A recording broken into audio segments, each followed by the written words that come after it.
A-lister actor, babalik na sa dating management, may issue sa TF. True kaya ang iiwanan ng A-lister actor ang kasalukuyang pamamahala ng kanyang karera at babalik sa dating management agency? Tatapusin na lang daw nito ang natitirang buwan sa kontrata niya at tuluyan na siyang magbababu kahit inalok pa siyang i-renew ang kontrata. Nagtaka nga ang ilan noon kung bakit umalis ang A-list actor sa dati niyang management agency gayong ang ganda naman ng relasyon niya rito at ang dami niyang project. At base sa pagkakaalam ay wala namang pagkukulang sa kanya ang management niya. Mataas kasi ang offer sa A-list actor ng kasalukuyang mamamahala ng karera niya ngayon kumpara sa dati niyang halos 50% lang sa ngayon.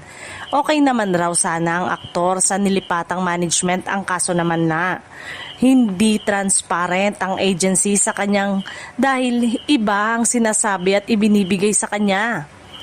Kamalas-malas naman kasi ng management agency na yung tao nila ay nadula sa A-list actor kung magkano talaga ang talent fee nito sa bawat project na sinisingil sa client o producer.